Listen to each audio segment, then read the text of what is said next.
Today we're going to be answering questions on social media and photography tips for beginners. Q&A.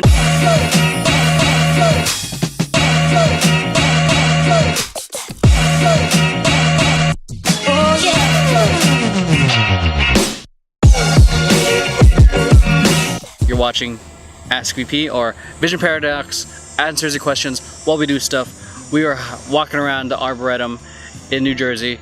I think this is the new intro now because it sounds cooler and I'm talking faster, so it makes no sense. The questions for you here, okay. And then the questions for me here. So it's a little bit more organized than the other ones we've been doing. Alright. So photography is hard enough if done properly, but if one thing is important, what is it? Framing. Framing. You can know how to adjust any manual setting you want. You can put on any filter you want, but if you don't frame your shot properly, whether it's a close-up or it's a, it's a product photo or it's just a landscape, which there's a lot of it here right now, it will look like crap if it's not framed well. Doesn't matter, again, if your settings are good or, if your camera is amazing, it's literally frame it better. If you frame it, your settings might be a little off. You can fix that in post if you want, but you can't fix framing in post. You can crop it and try to fix it, but you're not gonna get the whole picture that you wanted. Yeah. So it's all about having that, and it goes back to having that eye, which can be learned. For some people, the eye comes first and the technical stuff comes second. For my brother, it was the technical stuff first and the eye came second. There you go. Definitely frame it. Fram it. Fram. If you could only have one social media account, which would you choose? Twitter, Instagram, Facebook, etc. Mine, hands down, is YouTube, because the amount of flexibility that I can do that I have on YouTube is a lot more than Facebook or Instagram. The psychology of people going on YouTube have, a lot of people are going there for long form content and learning, which is perfect for what I'm trying to do. A lot of the stuff I do aside from vlogs and this stuff with VP is also I do a lot of tutorials. So I like teaching visually, I like learning visually, so that allows me to throw in super cool animations here. And it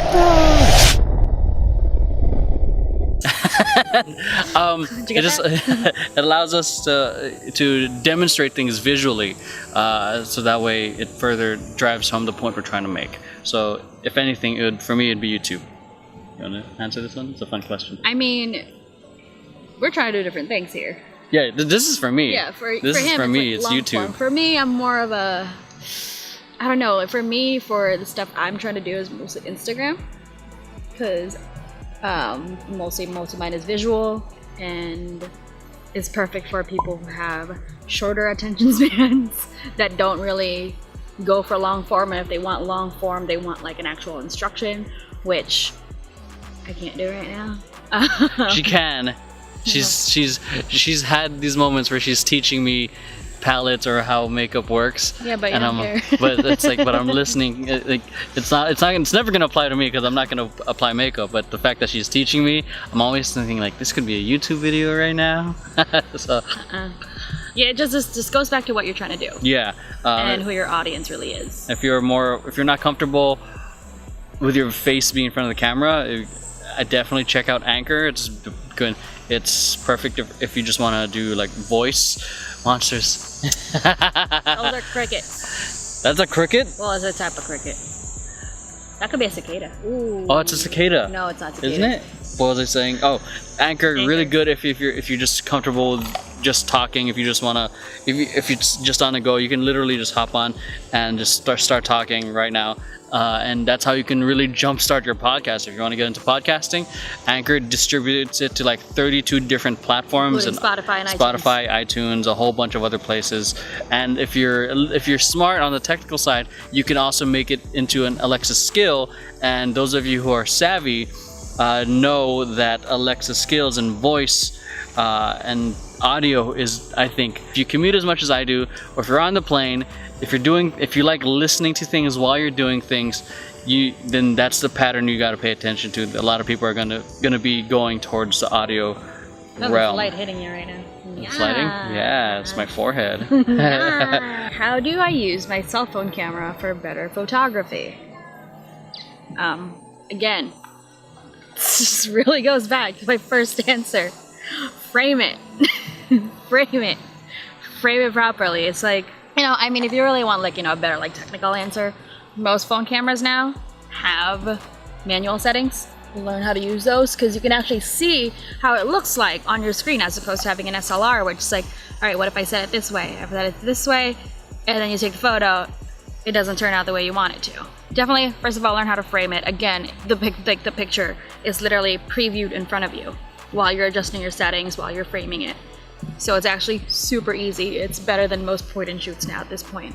Like, why would you waste your time and money on a point and shoot when you literally just have your camera? Yeah. If you want to upgrade, then, you know, upgrade. We're gonna continue walking this huge house. You know, this is some random person's house. You know, we're just visiting, saying, hey, What up? we're just gonna enjoy your backyard and lawn and get lost and, you know, interesting insects coming after us. She's allergic to bees. Welcome to MTV Groups. This is about a studio in California. Yeah, about $1,500 a day. A day. Accurate. All right, so part 2 of of Ask a Vision Paradox. Vision Paradox answers your questions while we do stuff. Oh, quick thing too, just a quick shameless plug. We also have a podcast. Make sure to check it out on Spotify, on Anchor, on iTunes, and also as an Alexa skill. So add us as a flash briefing, Ask VP, and we will inform you on the weekly social media tips, just like the ones we're doing right now. Meow. Meow meow. And go. Okay, so first question of this segment. Why is social media marketing important? I know that social media gets a lot of traffic, but it's just temporary. After the post is overwhelmed by other posts, traffic flow stops. Marketing is pretty much knowing where the attention is, and the fact is that the attention is on social media. I mean, if it makes sense for your demographic or user audience, you know, if they're 60, 80 plus, they're probably mailers and TV commercials might still work on that end, but the fact is a lot of people are on this. Short answer is that's where the attention is, and if you're a smart marketer or someone who's really trying to build your brand, you know, you go to where the attention is and you put yourself out there. For a casual novice at photography, what are the advantages of using a DSLR over a phone camera? So if you are a casual novice, really, there isn't much. For me, at least, getting a DSLR means you're kind of putting some sort of commitment into photography. You're trying to learn newer things. There's only so much that manual settings on your phone's camera can do. A lot, but there's only so much. Like, if you're really trying to, you know, go for a different look, you're trying to get really creative with your shots, then I would suggest getting a DSLR or somewhere in between, like a mirrorless camera. That way, you know, you still kind of get like automatic settings. You're still kind of getting a lot of like the comforts that you're getting with like a point and shoot or your phone camera, with some of the flexibilities of the manual settings. Like, there's a little bit more. You can swap lenses and everything. It comes down to how casual you're trying to be. If you're just gonna keep casual, stick to your phone. Yeah. Stick to your phone. If you are going to go a little bit further than that, upgrade. But first, learn from your phone. I mean, it's right there. Yeah. That's kind of, you know, how I learned. Yeah, very big on work with what you've got before you invest into anything else. It actually took me probably 3 years to get the type of entry-level SLR camera that I wanted, because I didn't want to budget or buy anything too big, especially if I was going to feel overwhelmed with it, or if I wasn't going to use it to begin with. Because prior to having the camera I have right now, I was very big on using cell phone cameras. A lot of my YouTube videos for a while was filmed on the phone, because it did a pretty good job already. And I think if you can kick butt on just with what you have right now, I think once you upgrade to a better tool, your skills are just gonna have more room for growth. Yeah. I like this one. My dad has a startup. Props, I'm a dad. He's using social media to its fullest for marketing the products, but there are no positive responses and clients contacting. What is he lacking? I'm not sure exactly what his service is or what he's doing, so there's a lot of variables I don't really know. It could be because you're just trying to push your product the whole time. You're not giving enough education, entertainment, or all the 3 E's that we teach in our upcoming social media course. Shameless plug there. So education, entertainment, and empowerment. So that's what the posts always have to be. And going along with that is Gary V's jab, jab, jab, right hook. Make sure you're giving value, using the 3 E's I just shared. Either educating them with what your product can do, or something that what they can do without the product, empowering them, inspiring them, which is what a lot of Instagram people have, or entertainment, somehow making the company fun. This is one of the reasons we do Ask VP. We want the people to know who's working for them, who's working in the company, and answering their things, so they can actually connect with the people who's working with the company. And you can do this through answering questions like what we're doing, answering problems through entertainment, through education. There's those aspects that I'm not sure if you guys are already doing. Then there's also, maybe you guys aren't leveraging advertising or paid ads. If you really want to grow quickly, and if your product's on point, if you have an initial offering that you can use to get people in the door. A lot of coaches or consultants, they use free ebooks, or which is a very common thing, or free video training series, or webinars. It's a free, low cost type of offer. It's going to be time heavy, but it does get people in the door, and then it gets them into the funnel, into the sales funnel.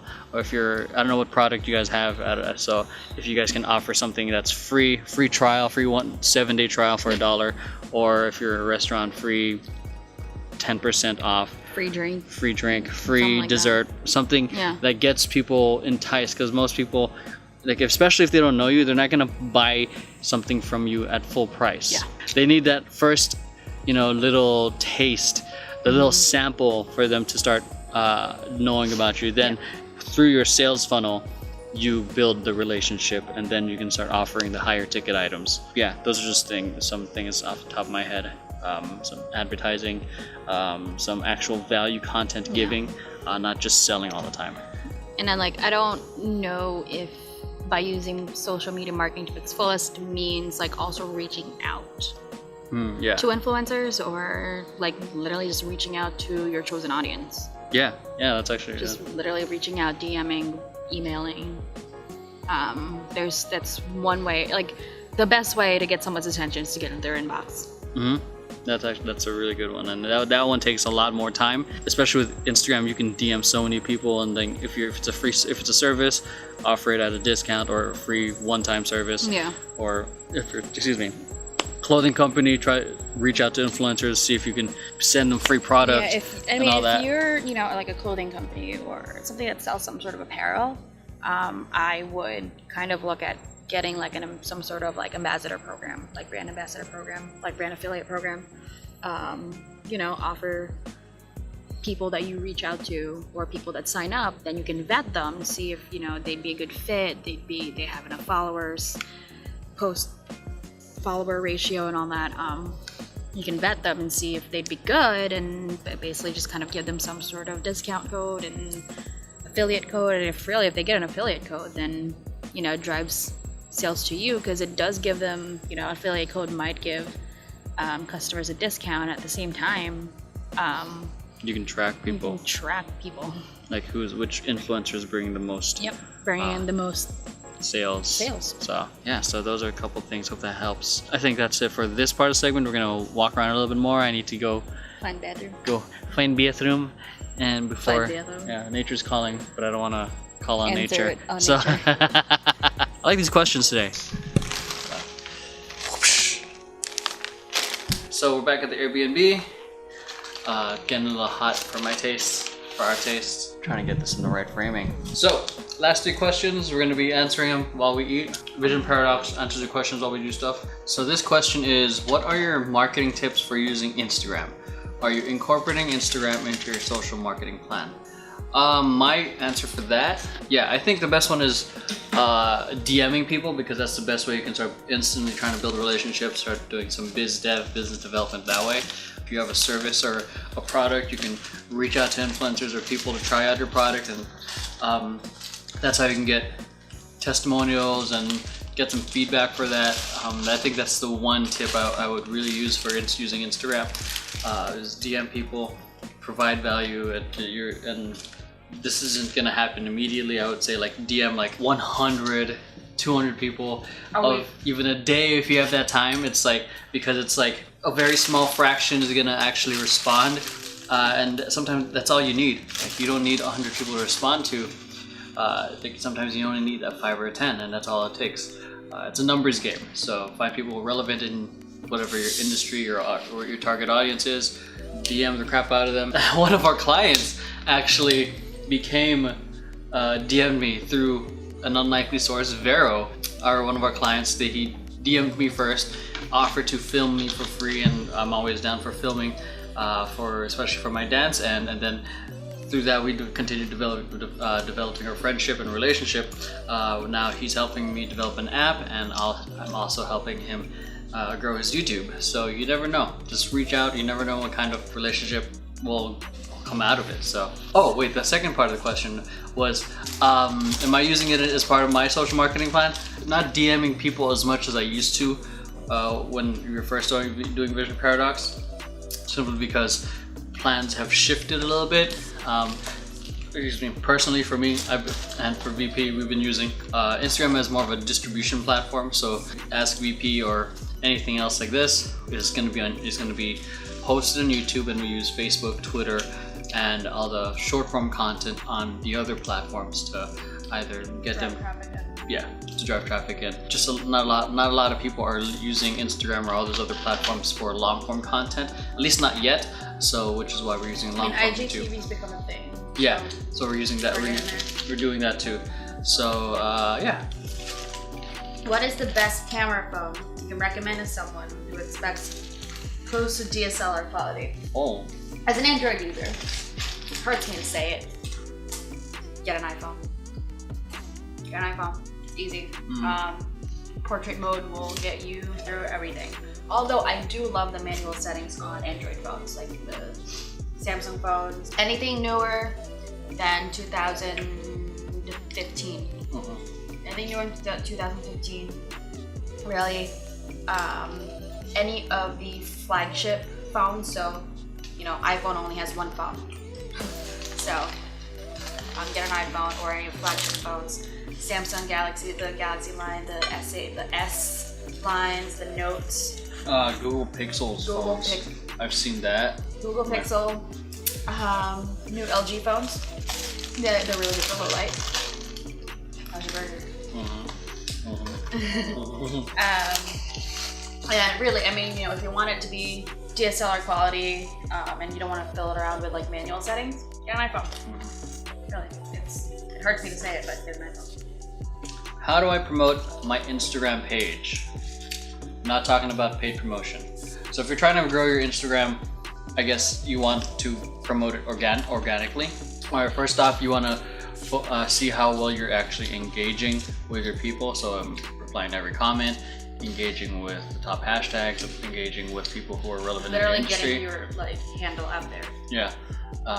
Cross promoting it in other channels that you have. Collaborate with other influencers. People who have similar numbers. So if you're trying to collaborate with something who has 100,000, you're only at 100, they might want to get paid for that. But if you collaborate with people who have the same number, it'll probably be easier to convince them. And then there's shout out for shout out. Get people to shout you out, exchange for a shout out. There's engagement groups. That's free. You just share your stuff, and other people liking and commenting on your stuff. There's genuine people. It's just a lot of finding your system between those things we just shared: engaging, promoting, collaborating, distributing, and finding a system that best works with you. And also being aware that you're not gonna this isn't gonna give you instant followers or fame or anything like that. But it does give a lot. It contributes to your growth. It also allows you to start building your community, which is something very important. That a lot of people who are that's the thing with people who are focused on the vanity metrics. They're so focused on the likes and the followers that they're forgetting to build a community. And it's going to be pointless to have followers and fake likes if you can't get those people to actually buy something from you or buy something from whoever is going to sponsor you. So people who legit love you and like will go to the ends of the earth to actually buy your stuff or buy whatever you recommend, that's when you have an actual following. There's a article out there, I think it's by Kevin Kelly, called 1,000 True Followers or 1,000 True Fans. It's a very good article on sharing how you only need 1,000 true fans who will follow you to the ends of the earth. Like, these are people who love you, and that's all you really need to make a living as an artist. You don't need 100,000, you need 1,000 true fans, not 100,000, 500,000 fake bots or followers. So yeah, do those tactics consistently. Don't do it once in a while, and then watch your Instagram grow. One thing is, if you don't show up consistently, then no one's gonna show up for you. So that's it for me. Good. Yeah. You enjoying your food? Okay. All right, I'm gonna get up on this food. He's been doing most of the talking. Hope you guys enjoyed today's episode. Let me know if you guys got any more questions. If you guys do have any questions, actually comment down below, or hit us up on Twitter or DM us on Instagram. And if you like this video, make sure to hit like, subscribe, comment, and share this with friends who you think might benefit from it.